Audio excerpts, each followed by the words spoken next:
මේක කියද්දී පොඩක් ඇහිලා නැහැ. ඒ නිසා මම ඒකට වොයිස් ඕවර් කරා. ඔයාලා හිතන්න එපා කටින් කියන දේවල් ගැන. අපි ට්‍රිප් එකක් යන්න හදන්නේ අද. හැබැයි යන තැන කොහෙද කියලාවත් දන්නේ ඔයාලට බලා ගන්න පුළුවන් අද දවසේ මම කොහොමද ගත කරේ කියලා. අන්තිම වෙනකම් vlog එක බලන්න. හරිම cute things තියෙනවා vlog එක මැද. සහ අන්තිමේට ඔයාලට බලා ගන්න පුළුවන් ඔයාලා හැමෝම දන්න පොඩි හොල්මන් දෙයක්. හොල්මන් කියන්නේ නෑ එහෙම ලොකු දෙයක් නෙවෙයි. බලන්නකෝ. මුල් හරිය චුට්ටක් වොයිස් කරනවා හැඩ නැතුව ඇති. මම මේක ගොඩක් දවස් නැතානට වීඩියෝ එකක් මට වෙලාවක් තිබුණේ නැහැ. මේ තමයි ඇති යන අවුට්ෆිට් එක ඇනගෙන අවුට්ෆිට් එක. දැන් ඊට පස්සේ මේකප් දාන්න තමයි යන්නේ. හෙන්නකො මාත් එක්ක මේකප් එක දාන්න. මේ දවස් ටිකේ නිදි මරලා ස්කෝල්ඩ් වෙලා පේනවනේ පිම්පල්ස් දාලා. ඔය මං ඒව තමයි කියන්නේ.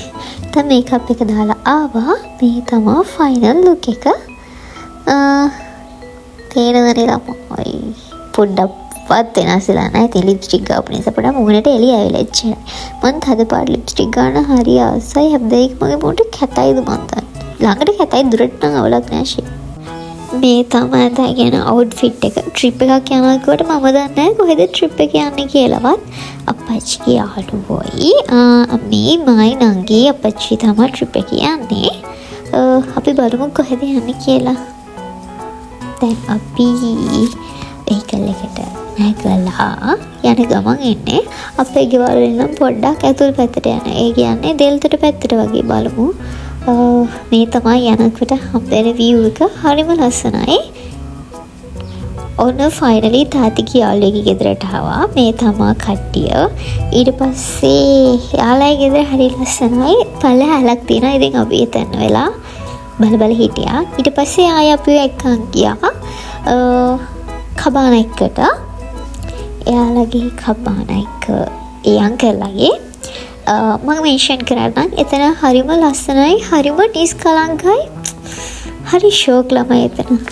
දැන් මේ යන ගමන් ඉන්නේ අපි. ඉන්නකෝ මම පෙන්නන්න. ඔන්න පඩිපෙළ බහගෙන අපි දැන් යන්නේ පූල් එකට. මේ view එක ගත්තොත් ළමයි මාර ලස්සනයි. මාර නිස්කලංකයි. හරිම ෂෝක්. කට්ටිය දැන් පූල් එකටත් බහලා අපිත් ඉන්නේ චුටක් ඉන්න. වොයිස් එක පොඩ්ඩක් ඩාම් ඩූම් ඇති. මට හොඳටම හෙම්බිරිස්සාව ළමයි. මට ෆයිනල් එක්සෑම් මේ අත ළඟ තියෙන. ඒත් මම මේ vlog එක දාන්න දැන් හරියටම සති 4මාරක් ඉඳන් ඉන්නේ දාන්න බැරි වුණා. මේ තමයි ෆුල් එක. මේක තමයි ෆුල් එකට එන view එක. පේනවනේ ඉතින් කට්ටිය හරියට වැඩ. අපි නම් ෆුල් එකේ ඉඳලා ආවා. මේ තාත්ති යාළුවෝයාගේ පේනවනේ ෆොටෝස් ගන්න යතිගෙන වැඩ. මම ඉතින් මං කිව්වේ හරිම ලස්සන view එකක් තියෙනවා. හරිම ලස්සන ගාඩන් එකක් තියෙනවා. ඊට අමතරව හරි නිස්කලංකයි කියලා. ඇත්තටම ළමයි මට ගොඩක් වීඩියෝස් ෆොටෝස් නම් ගන්න බැරි වුණා. ගත ටික ඇඩ් කරලා තමයි vlog එක හදන්නේ. කැම වල ෆොටෝස් වීඩියෝස් නම් මට ගන්න බැරි වුණා. ඇත්තටමයි කැම දැක්කම මට vlog එක අමතක වෙනවා. ෆොටෝස් වීඩියෝස් අමතක වෙනවා. මම ඉතින් කනවා. ඔහොම තමයි අපිට හවස ගත කරේ. මේනේ මගේ මෝඩ නංගි පැටියා. ඊට පස්සේ මේ හවසට පේන විදිහ සන්සෙට් එක පේනවා. හරි ලස්සනයි. ඊට පස්සේ ආයේ අපි ආන්ටිලා ගෙදර යන්න හදන්නේ.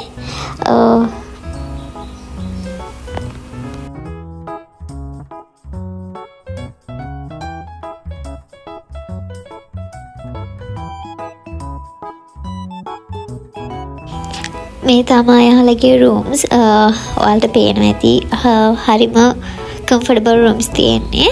මේ ඉන්නේ මම පොඩක් බ්ලර් වෙලා ගණන් එපා. දැන් හරි. ඔයාලටත් මේ ප්ලේස් එක බුක් කරගන්න ඕන. මම පළවෙනි නම්බර් එකක් දාන්න. ඒකට කෝල් එකක් දෙන්න.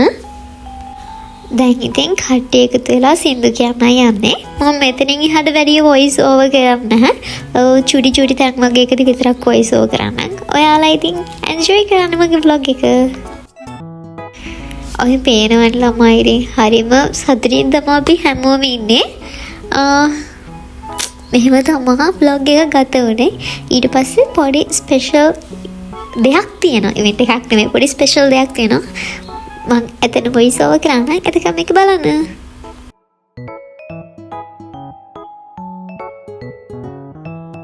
මේ තමා ඒ ස්පෙෂල් තින් එක. ඉතින් අපි තාතිලාගේ වයිෆ්ලා හැමෝටම කියන්නේ ආන්ටිලාට එයාලා ගානේ gift එකක් දුන්නා. එයාලා ගානේ නිසඳසක් ලියලා ෆොටෝ එක print කරලා ඒ ෆොටෝ එක දුන්නා. ඉතින් ඒක හරිම cute තින් එකක් ළමයි. හරි ෂෝක් ගානේ කෙනෙක්ට ඒ වගේ දෙයක් ලැබෙන්නේ ඒ කෙනා ගොඩක් වාසනාවන්ත වෙන්න ඕනේ. බඳලා අවුරුදු 25කට 30කට විතර පස්සේ ඒ වගේ දෙයක් තමන්ගේ හස්බන්ඩ්ගෙන් ලැබෙනවා කියන්නේ ඒක හරිම ෂෝක් මම හිතන විදිහට. ඉතින් බලන්න ඉස්සරහට. දැන් ඉතින් ඊළඟට ඉන්නේ අපේ අම්මී තාත්ති. ඒ දෙන්න තමා දැන් යන්නේ. මේ පේනවනේ අපේ අම්මගේ මූණ ලැජ්ජාව.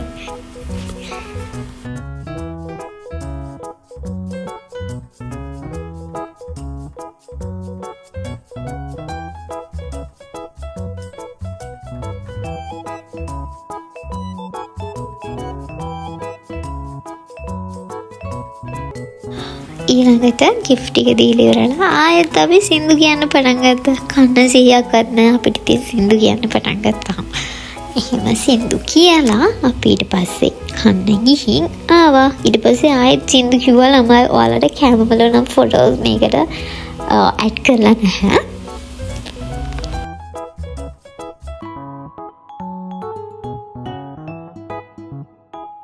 දැන් ඉතින් ගෙදර යන්නයි හදන්නේ. මට ඊට පස්සේ දවසේ කැම්පස් යන්න ඕනි නිසා උදේම තාතිත් එක්ක මම බෝඩිමට ආවා. මේ ඉතින් යන අතරමඟ එතන ඉඳන් view එක තමයි පෙන්නන්නේ. විලායකට යන අතරමඟ ඔයාලා බලන්නකෝ. ඔයාලා දන්න තැනුත් ඇති මේ හරියේ. එහෙම තැනක් තිබ්බොත් කමෙන්ට් එකක් දාගෙන යන්න. මේ කොහෙද කියලා දන්නවනම්. මේ ගලහ දෙල්තොට පාර තියෙන්නේ මේ හරියේ තමා කෝණපාලම් වගේ අහුවෙන්නේ. ඔයාලා කෝණපාලම ගැන අහලා තියෙන දේවල් තියෙනවා නම් පල්ලෙහෙන් කමෙන්ට් එකක් දාන්න. මම නම් අහලා තියෙන්නේ කෝණපාලම ගැන ටිකක් භයානක දේවල්. ඒ හරියේ හොල්මන් ඉන්නවා වගේ. ඉස්සරහට අපිට ලොකු ෆයිනස් ගස් ටිකක් පේනවා. එනේ ෆයිනස් ගස් ටිකත් එක්ක යන පාර හරිම පාළුයි. මේ හරිය තමා ඔය හොල්මන් වගේ මෙහෙම සීන් තියෙනවා කියන්නේ. ඉන්න පෙන්නුනා. මෙන්න මේ හරිය මෙන්න මෙතන තමා කෝණපාලම කියන්නේ. ඔයාලා ඒ ගැන මොනවද අහලා තියෙන්නේ? මට දැනගන්න ආස. හැබැයි එහෙම දවල්ට නැහැ. මේ හරිය අර හරි පාළුයි. ඒ හරිය කිසිම කඩයක්වත් ගියක්වත් එහෙම නැහැ. මේබි ඒ විතර වෙන්නේ නැති ඒ නිසා වෙන්නේ නැති එහෙම කියන්නේ හොල්මන් තියනවා වගේ. ඒ වුණාට එහෙම හොල්මන් නැහැ. අතන පොට පාළුයි එච්චරයි. දැන් ඉතින් ළමයි මෙතනින් vlog එක ඉවරයි. thank you මගේ vlog එක බලුවට. bye.